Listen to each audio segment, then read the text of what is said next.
Hey friends, welcome to the Creative Business Mindset. This is your backstage pass to the realities of turning your passion into profit. My name is Joke. I'll be your host. I'm a busy mom of 3, navigating the twists and turns of life and business. You'll get the good, the bad, and the glorious mess of starting afraid, the determination to keep going no matter what. Everyone knows you for that one thing. You know what I'm talking about. It's the thing that comes so naturally to you that you're happy to do it for free. That was me until I made 6 figures in my first year as a home stager. I've made so many mistakes so you don't have to. If this Nigerian girl can do it, you, my friend, can do it too. Let's go. So today, we're talking about the not so sexy side of business, a topic that every entrepreneur, including yours truly, don't want to talk about. The dreaded 7-letter word, numbers. The problem is, it is also what keeps the lights on and the doors open. So your numbers, your cash flow and profitability. And if you're like me with your head buried in the sand, when it comes to these crucial things, then pull up a chair because this episode is what the doctor ordered. And to help us understand this fully, I am sharing my learning process with you with my amazing, brilliant guest, Natalia Zacharin. Natalia is the founder of Zacharin Consulting, a firm that helps business owners increase profitability, reduce taxes, and scale smarter through strategic financial consulting. Natalia, welcome to the podcast. Thank you for having me. I'm very excited to be here. Wonderful. So I did a little research on this topic, and according to the Chamber of Commerce, approximately 18% of small businesses fail within the first year. About 50% of small businesses close by their 5th year, and nearly 65% by their 10th year. And the reason is a lack of profitability. This is astounding to me because we all know that the lifeblood of a business is profitability. Yet it's something that we all don't even want to talk about. We don't want to look at the numbers. So help us understand this. How do we make it easy for somebody like me? I'm not naturally wired to look at numbers, but it's your jam. I wanted you to tell a bit of your stories before we go into the numbers and all the nitty-gritty. You worked at other firms before launching Zacharin Consulting in 2019. How did you branch out on your own? I'm a single mom, middle-aged, and suddenly after being with someone in corporate world for about 6 years, I started seeing the writing on the wall that I had no opportunity not only to grow in the company, but they were actually starting to get rid of my position. I was trying to find other jobs and interviewing, and I wasn't getting anything. And at the time, I had just met my now fiance. I had just met my boyfriend. And we were sitting in a cafe and I was telling him how I just can't even make ends meet and I don't know what I'm going to do. And he said, why don't you start your own business? And I said, well, doing what? And he is a tax person. He's a CPA. And he said, well, what about accounting and bookkeeping? So that kind of just put this little bug in my ear. And I thought, sure, I could do some bookkeeping. I can figure it out and learn it and then do some on the side just as a side gig and make some extra money. And that's kind of how it started. I purchased a class on how to start your own business, like an online class. And it went through the whole, like how to price services, how to find your client, how to find your client avatar, how to reach out to people and you know, what to say to them, what questions to ask. And so I went through this entire class. And when I got to the end where it said, now reach out to all these people and see if you can get them on a sales call, someone responded to my email and I called them and I closed them as a client. I had no idea what I was doing. I'd never done bookkeeping in my life. I didn't have a proposal. I didn't know how to take a credit card. I was a little bit in a panic, but excited at the same time. That's an awesome story. And so you came from a different background entirely. Yeah. that had nothing to do with bookkeeping or accounting, yet you were able to learn enough to now start doing accounting and helping businesses grow. That is fantastic. What would you say to somebody like me who is afraid to look at the numbers? What are Yeah. the basics, or somebody starting a new business, the minimum that they need to know when it comes to numbers? What kind of numbers should they know?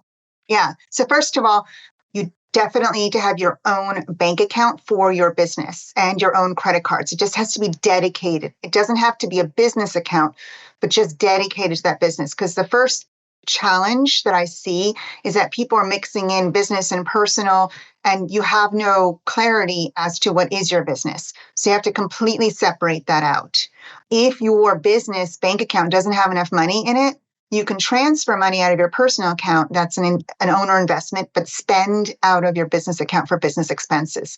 So that's like the first thing, like really pull that piece out as if you don't even own it. The second piece, now, because I was learning accounting and bookkeeping, it was phenomenal to be on QuickBooks Online and start seeing the results of what's happening. So finances are not where you are today, it's where you're trending. So if you don't know how to use QuickBooks, that's totally fine because you can hire someone. There are dozens and dozens of accountants out. There's literally an accountant on every street corner. QuickBooks itself is really inexpensive, and you can buy like the lowest version, which is like $35 a month on QuickBooks Online. That's it. It's just $35 a month. Have someone help you set it up. There are even YouTube videos on how to do it. But if you're not a numbers person, that's a great thing to outsource and find someone that could do it for you. So how do you read your numbers? That's something that someone can help you do if you can't do it yourself. But it's basically all of the information that comes in from any of your accounts will be either revenue, like income coming in, items that you're selling, and then all of your expenses going out and what's left over. And a lot of people think that what's in their bank account is telling them what money they're making, and it's not. It's a different number. So you want to make sure you have enough money in your bank account, and then you also want to make sure you're profitable. And those two things, they're related, but they're not the same thing. So that's why having a QuickBooks account or some kind of accounting software, having a profit and loss and a balance sheet is so important. I know that sounds like a lot of mumbo jumbo, but if you're looking at your profit and loss from month to month, you can start seeing things such as when that first milestone, when did I become profitable? Or what do I need to do to become profitable? Like how much am I spending every single month? And what's that number that I need to reach to make a profit? So like maybe your expenses are really low. It's only 3,000. So you know you need to make 3,000 to break even. And then it just goes from there. And that's how I would start if I was anybody else, is just start with some kind of accounting software and break everything down. I use QuickBooks. When you start any new business, we have more time than money. So I was trying to be everything, to read my own numbers, and I did some sort of, I paid an accountant to learn what to do. And then I realized once I learned what to do, I didn't want to do it. And I was not qualified to do it. So I ended up just handing that over to someone else. But I want to go back to what you said about you make money, your revenue comes in, and you spend money on your everyday expenses for your business. And what is left over, you said, what is in your bank account is not the same as your profit. I would like you to explain that a little more because I don't fully understand that. Sure. So there are certain transactions that are not considered part of your profit and loss. They're not an expense. So for instance, if you have loans, so if you buy equipment and you're paying off a loan, the interest is something that's going to be on the profit and loss, but the loan principal payment is not. So that's not going to be captured on the profit and loss. Also, if anybody owes you money coming in, that's actually not revenue. Or if you're putting money in from your personal account, like if you need to fund your account because there's not enough money in there, that's also not income coming in. So that's going to be an owner investment. And then the biggest one that people miss is when they're taking money out for an owner draw. So if you're thinking, I don't have enough money in my personal life, or I have money in my business account, I want to pay myself, and you just transfer that money over, which is the correct way to do it, especially if you're a very small business. But that is not an expense. So that won't be on your profit and loss. So all those little things are actually found on the balance sheet. And I'd say 95% of business owners don't understand how to read a balance sheet. I don't. Yeah. And that's fine. I don't want to know. I just need to have somebody that's reading it for me. I'm in the home staging industry. That's my main business. And I also coach and train other people who are doing and aspiring to become home stagers, or just, helping them scale their business. And one of the major things that happen in our industry, and I think it's so for a lot of industries, how to price their services and make sure that it's profitable. Because I read a book, Profit First. Are you familiar with that book? Yes. And that is the premise that we used to think that you make money, you spend money, and then whatever is left is your profit. The thing is that I learned that really blew my mind in that book is that you can actually predetermine how much profit you want to make, and then structure your service, your pricing around that, versus the other way around where you make the money, you spend the money, what's left is yours. But now you can decide how much that is going to be before you even start. Can you touch a little bit about how people can use that principle to help them be more profitable? Yes, there are a couple of principles in Profit First. The first one is like the envelope system, which is, I learned this actually as a kid, like you would put money into an envelope and you can't touch that. That is specifically for something very specific. And so Profit First says to open up several bank accounts so that you don't touch that money. I don't like opening up a lot of bank accounts. I only have 2, but I use that premise that every time I make money, I have a savings account in my business. I transfer it into my savings account and that money stays there and is not touched, and it's only for taxes. So that's like one of the premises of Profit First. But Profit First, what you were talking about, it's kind of like a reverse engineering of what you need to make in order to have a business that is profitable.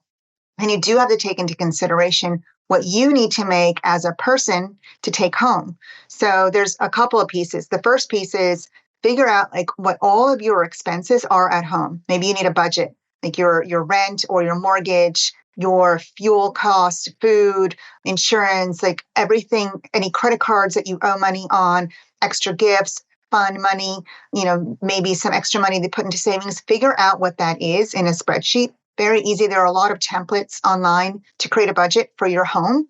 And for anybody that's starting a business, your home life and your business are so interconnected because your business is funding your personal life. So figure out what you need on that personal side. You're going to get a number, and that number might fluctuate. So just kind of average it out. And then in your business, figure out all of your expenses every single month. So it makes it a lot easier if you have an accounting software like QuickBooks or something else. So figure out what expenses you have every single month. Like, do you use contractors? Do you have to pay payments on a loan? Do you have insurance that you have to pay? Do you have taxes that you have to pay? So figure out what that average is per month. And that's how much money you have to bring in. So now that's your break-even point. You have your money from your home plus your money, your expenses, you add that up. And now you kind of figure out like what services or products that you have and how is it priced currently? How much do you have to sell per month to break even? And I did that when I realized at one point, I was like second year, like 2.5 years in business. I thought, oh my gosh, I am so overwhelmed with work. I need to hire someone. And I looked at my numbers and I was like, oh my gosh, I can't afford to hire anyone. And that's one of the biggest mistakes people make is they hire someone when they feel they need them, not when they can afford them. And so I doubled my pricing. I literally just right off the bat doubled my pricing. Yeah, I think that this is going to resonate with my listeners because often people are worried and afraid to increase their prices. And the thing is, people will level up. I increased my price and it just is what it is because otherwise you're not going to remain in business for too long if you're running at a loss. That's a really good point. When you know your numbers, when you really understand, it helps you in selling or in creating the pricing because that's what you need. So it's hard for some people to say, I'm valuable enough that I deserve this. That's sometimes a really hard thing to do. But now you have the numbers in black and white that are telling you that's what you need to do. It doesn't matter what your competition is doing, and what you need for your personal life is completely subjective and personal also. So some people can survive on $2,500 a month. Some people need $25,000 a month. That is up to you. Pricing is also about value, delivering Yes. value that is commensurate to what you're charging. So it's not just about this is how much I need to pay my bills. It also needs to make sense to the person that's paying me that money. My own thing is when you increase your prices, you are for sure going to lose some clientele. But then when you look at, for example, you're charging $100 for this thing, and now you decide that you want to charge $150. And then two people are not going to buy that thing, but the remaining people who are buying, it actually evens and balances out because now you're doing less work and you're earning more money, is the way I approach that. So I saw that one of the services that you offer is CFO, Chief Financial Officer.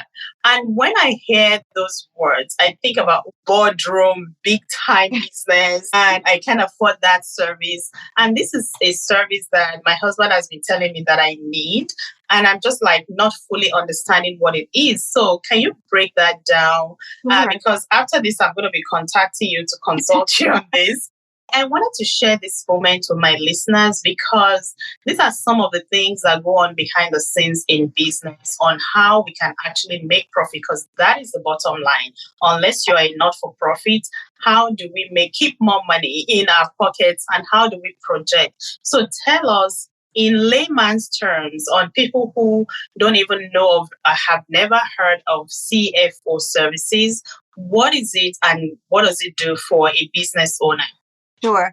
And I'll start by saying that I truly believe in mentors, coaches, anybody that can get you from where you are now to where you want to be in the most direct way, because that is what they studied or that is what they know the most of. So I have coaches and mentors and a ton of reading, and just like you said, bringing the most value, that is something that is you need to always keep learning and keep improving. And one of those things you can do is when you hire someone to help you run your business. So a lot of people know coaches and such. A CFO is a little bit different. We are a fractional CFO, meaning we're not there every single day in your business working with you alongside in your office, because someone like that would cost about $250,000 in salary. So this brings you the details of some of the information that a CFO would give you without paying for a full-time person. So most businesses that are under $15 million in revenue can't afford a full-time CFO. So a fractional CFO is we make sure, first of all, that the accounting is on time and it's accurate, because that's the basis, that's the foundation of where we're getting our information. The accounting has to be correct. So it's like an in-house controller. So we make sure everything's correct and on time. Then we take that information out of your accounting software, whether it's QuickBooks or something else, and we build out more information, more reports, and graph things out so it makes more sense. So for instance, we can build out a forecast. So if you are at, let's say, $250,000 in revenue right now, and you want to get to $500,000 in revenue by the end of this year, and you tell us there's some seasonality and here are my services or my products, and then, here's some cost of goods sold, or here are my expenses, we can actually project out how many sales you need. What does that look like? What is the percentage? If you close 20% of your sales, how much you would actually get in revenue? And then how does that impact everything else in your business? So what else would be impacted? Maybe you need to hire someone, so payroll would be impacted. Maybe you need to purchase some more equipment. Maybe you need to, outsource some more things. So we project it all out into a forecast. So that gives us an opportunity to see, are you going to get in trouble in 3 months or 6 months down the line? And it gives you an opportunity to micro correct before something happens. And It also allows us to meet with you every single month. There's an accountability there. So like, okay, so have you reached out to all these people? Have you made these sales? If you haven't, what's going on? What needs to be tweaked? Is the person you hired, are they efficient and effective? If they're not, like, we need to come up with another strategy. Maybe they need more training. Maybe they need to be terminated. So there are a lot of things that we talk about of like, where is the forecast? Where are the actuals and the variance? We create budgets, forecasts, and then we graph things out so you can visually see where you're headed. So basically, it's just an opportunity to work with someone who really understands patterns and numbers and knows where things should be so that your profitability goes up, your revenue grows to where you want it to grow, and then you have enough cash in the bank. So a lot of people don't know how much cash they need to run a business. Yes, yes, yes. This is all true, especially for creatives that I work with a lot. I'm a creative as well. And creative just want to create. They don't really care about all the things. And the business part is also important. And that's why I do this, to help people just focus and see where they're going, and to work with somebody like you who know the part that we don't know. And that it sounds to me then like the CFO service is kind of like creating a financial roadmap, looking back at where you are, and then creating a path for you to, if you have a vision of, I want to make 500K this year, I want to make 1 million this year. Well, these are the things you need to do. And this is what it's going to cost you to bring that in, right? Yes. Okay. Exactly. And meeting every single month and reanalyzing and like micro correcting, which is really important, like pivoting every single month. And then does that include also like profit optimization? Yes. Because the whole goal, that's what it's all about, right? Yes. It's all about profit and cash in the bank, because you need enough profit in your business. So certain businesses, every business is going to be different. A product-based business is going to have a different profit percentage than a service-based business. And so we have thresholds where we're like, okay, so you're only making 5% profit. We want you to make a minimum of 20 to 25%. And so what do you need to do and what do you need to tweak? Which levers, basically? Is it sales? Is it pricing? Is your cost of goods sold? Is it maybe something else that you shouldn't be spending on? Like there's so many different things to tweak. So just the little tweaks every single month to get you, to that 25%.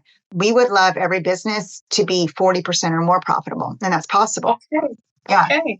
That was going to be my next question that you've already answered. So 40% on the average? It depends. So a service-based business, so if you're not selling a product, we want to target 40 to 60% in profitability. Now, if you're an S Corp and you're on salary, we want to pull that out because it's profit plus your salary as the owner. If you're a product business, it's going to be different. So restaurant, if someone owns a restaurant here or a bakery shop or anything like that, because the cost of your cost of goods sold, the cost of the product is so much higher, your profitability is probably going to be closer to like 10 to 15%. And that's still considered really, really good.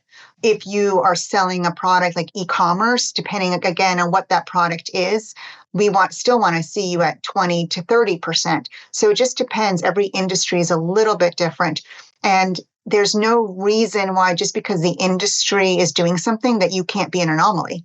And so thinking about the industry I'm in, for example, it's depending on the business model. My business model is quite capital intensive because we stock inventory, and inventory just meaning the furniture, decorations, and things that we use for staging. We take it to a house, we stage. When they are done, we bring it back. So we need a place to constantly store that.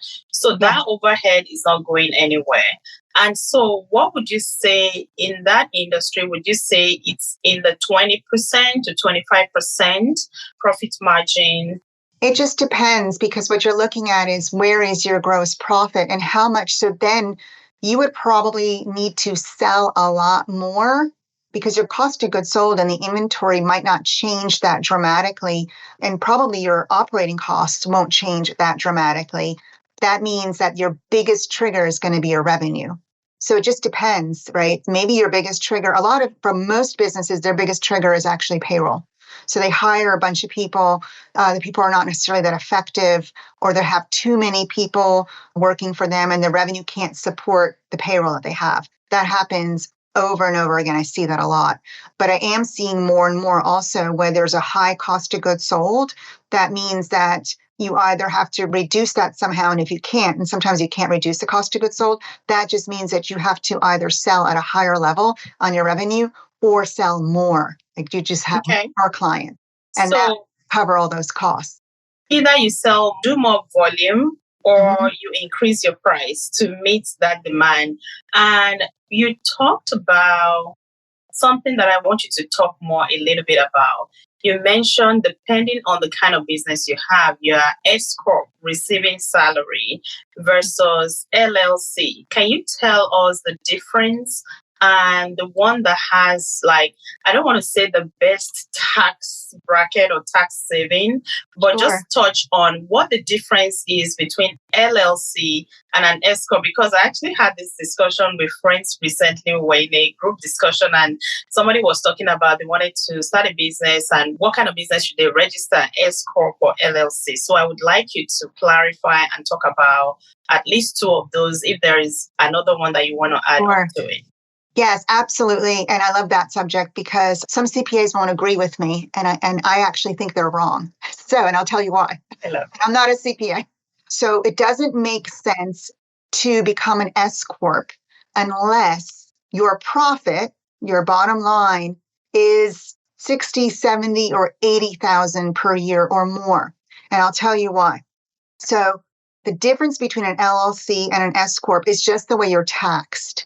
So if you're making at least, $50,000, $60,000 a year in profit, it might make sense to become an S Corp. So if you become an S Corp, it reduces your self-employment tax. So 15.3% of your profit is taxed as self-employment tax. So when you're an LLC, you're double taxed. So you're taxed on your profit on the federal level, on the state level, and on the self-employment level, basically triple taxed. Not all states have a tax, but you're at least double taxed, right? So when you become an S Corp, it reduces that 15.3% self-employment tax. The problem and why it doesn't make sense to become an S Corp before you're at that level is because it's more expensive. So now you have two tax returns that you have to file. You have to file an S Corp tax return, and then you have to file your personal tax return. So that there's a cost to that. The second is that there are a lot more rules to becoming an S Corp. So if you're doing like a lot of personal expenses and your balance sheet is a mess and you don't have a good accounting system, you have to have an on the spot accurate balance sheet to be an S Corp. You don't have to as an LLC because it's just your profit that they're looking at. But when you're an S Corp, your balance sheet is actually part of the tax return. The third reason is in order to have the requirements of the IRS to become and stay an S Corp, you have to be on salary. So as an owner, and if you have multiple owners, they all have to be on salary. So you have to come up with a reasonable and customary salary. So if you're in a business that you're making less than 50,000 in profit, that's really hard to pay yourself any kind of salary because you'll be paying into payroll taxes, you'll be paying payroll fees, like payroll service fees. Even if you run it yourself, there's still a software that, there's a lot of costs with that. So it doesn't make sense to become an S Corp because of all the different fees. And it's not a one-to-one ratio where you're reducing all of that profit and you're not paying the 15.3%. Because when you're an S Corp and you're paying into your payroll taxes, you're still paying taxes. So it's not like a one-to-one where, oh, I'm not going to pay 15.3%. It's not exactly that because you're paying payroll taxes. So I would recommend that if someone's starting out, wait to see what your profit looks like. And you can wait till the end of the year because you can become an S Corp on a retroactive basis, usually at the beginning of the year. So if here we are in February, there's no rush. You can wait till, November, October, November, see what your profit is looking like, and then file a retroactive S Corp for the first of the year. And so you have a lot of options and it gives you time to make decisions. Once you're an S Corp, you want to make sure that you have that profitability every year going on because you have to be on payroll every year that you're on an S corp, and that's the biggest problem with becoming an S corp. And if you decide that an S corp isn't for me, and you become an LLC, and you get rid of the S corp, you can't file for an S corp and S election for another 5 years. Mm. So you can't make that decision lightly. That is interesting. So what I'm hearing is for you to make determination to file as an S corp, and that is not your business how you register it. LLC can still be S corp, right? That's what I'm understanding. And in order to do that, you should have like a short history of what your revenue looks like before you elect to file as an S corp, because you need to be at a certain bracket of profitability. And so it's not something that you can determine right from the get-go, like I'm starting my business and I'm being an S corp. Yeah, I've seen CPAs tell people to file as an S corp immediately, and then they're in trouble. They can't pay payroll. They don't have enough profitability. They're paying all these extra taxes. They're paying all these extra fees for these extra tax returns, and it's really, really hard. We became an S corp so we started the business in 2019. We became an S corp in 2021, retroactively. So we were already at over 300,000 in revenue before we even considered it. So you don't have to be in a rush. It's not saving you that much money, but it is a more intense designation where you have to make sure your accounting is on target, and you have to file these extra tax returns. And you had mentioned also, so the LLC is a legal designation. So an LLC protects your personal assets. And I can't give you legal advice, but it protects your personal assets from your business in case someone sues you. But an S corp is a tax designation. So you have to be an LLC first before you can file as an S corp. But there are businesses and sole proprietors out there that never even become an LLC. They're just a sole proprietor, and that's fine too.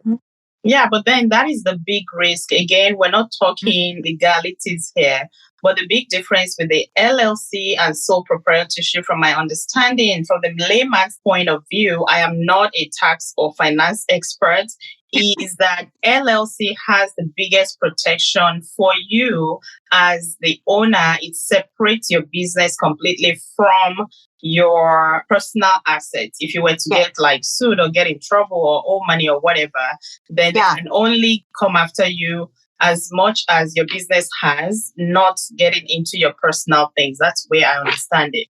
Yes. Especially if you're going to be traveling to someone's property, if you have like other people working for you, if you're, I don't know, painting someone's house, or like you guys go into another location, you're staging. If someone gets hurt and trips over something that you do and sues you, it's not worth it to not be an LLC. It doesn't cost that much money. You can do it pretty easily online. And I think it's like $300 to become an LLC. It's worth the protection. Yeah, I started out as a sole proprietorship when I first registered my business and launched. And then that, I think, was 1 year down the line that I switched it to an LLC from just that point of view, from the advice that I got. So good. I didn't know that talking numbers could be so interesting because you're breaking it down so easily. And on the flip side, when we talk about like cash flow, how do you even broach that? Like we've been talking about the projection of how much you would need and how much money you would need to make to have that money. Cash flow is always a big issue. Like, do you focus on cash flow or do you focus on the profitability? What is your advice when it comes to cash flow for businesses? Yeah, that's a really good question. I would focus first on profitability, but then I would start building up cash. So when I started, I had no money. I wasn't making any money. When you start a business, you're going to work possibly, maybe some people are smarter or do it better. I worked more than I ever had in my entire life and made less than I ever had in my entire life for quite a while. And so that is not unusual. Don't give up. But what I did, because I needed to pay bills and I had credit card debt, and you want to make sure you have money in the business, I opened up in my business, I had my checking account and a savings account. And in my personal life, I had 2 checking accounts and a savings account. The reason I did it that way is kind of like a profit first envelope theory. So every time someone paid me, I put money, hit my business checking. I would take a portion of that money and put it into my savings. I strive to take 30% off the gross that comes in to put into my savings account. It doesn't always happen that way. And when you're starting out, you won't have enough. So when I was starting out, I put $10 in. So anytime anybody paid me anything, I just moved $10 over. It's a great habit to start saving. And then the point is that you don't move over too much because you don't want to have to dive into that money, right? You want to keep it there and save it there. And that money is only for sending to yourself as, as extra money or profit, and keeping in the business to reinvest in the business, like buy something that you need and to pay taxes. So you want that to grow. In my personal life, I had 2 checking accounts, like I mentioned. One checking account was like everyday stuff. The other account I opened up for the big item I had to pay, which was either mortgage or rent. So I would always, as soon as I got paid in my business account, I would, so for instance, if my mortgage was $2,000, I'd transfer over $2,500. So every month I had a little bit extra that would build up. So it doesn't have to be big things. So everybody thinks that, oh, it's so easy to be a millionaire. Well, millions of dollars start out with dollars. It's just little tiny things that you do every single day consistently. And so saving consistently just a little bit and not touching that and letting that build over time is what's really important. Now, of course, it's going to be depleted when you pay taxes, but then you keep building it up. And so I came into this whole process of you want 3 to 6 months of expenses in your business account, and you probably want 3 to 6 months of your expenses in your personal account. That seems like a lot, but if you could even get it to 3 months, you would be like 90% ahead of the majority of the population. This is true. This is true. And I learned that the hard way too. And now I strive to do the envelope thing. And it's funny because now that you say it, that's what my dad used to do. My dad had literally like envelopes in his wardrobe where he would put money for this and money for that. And he would tell you, go to the grocery envelope or go to your lunch money envelope and take what you need. And that was what he did. He would get his money and then he would just divvy it up like that. And so it makes a lot of sense. One more thing is that I recently talked to a friend of mine, interviewed on the podcast. I think it was episode 4. She sold her business. So we were talking about what were the things that she learned in that process.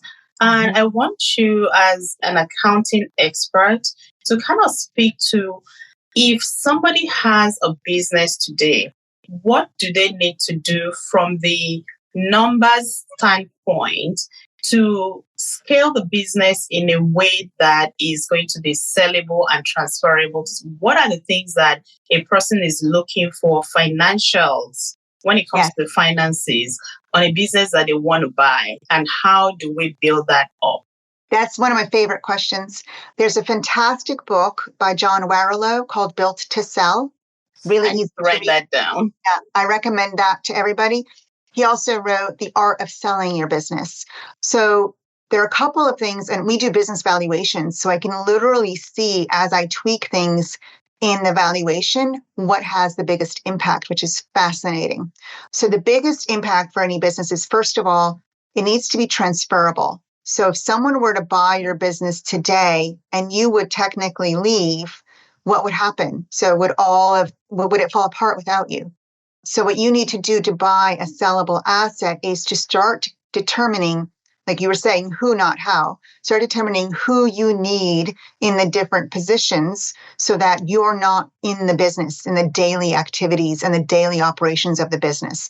So that's the biggest piece. So your business is not sellable if your business is you. So like if you have a brand and the brand is 100% about you, you need to start thinking about, how can I make this an asset where maybe the brand is still me, but everybody knows how to do exactly what I'm doing. And I have like clones of me in the business, because you can do that, right? The second piece is recurring revenue. or any kind of revenue stream that keeps building on itself or keeps growing. So when you're selling your business, they'll take your financials and they'll look between from 2 to 5 years going back. And what they're looking for is, what did the revenue look like? Is it seasonal? Has it been building over time? Every year, have you been growing? Is there any part of the business or the revenue that's recurring, like a subscription basis? So the more your business grows year over year, the faster, the more momentum you have, that increases the value of your business.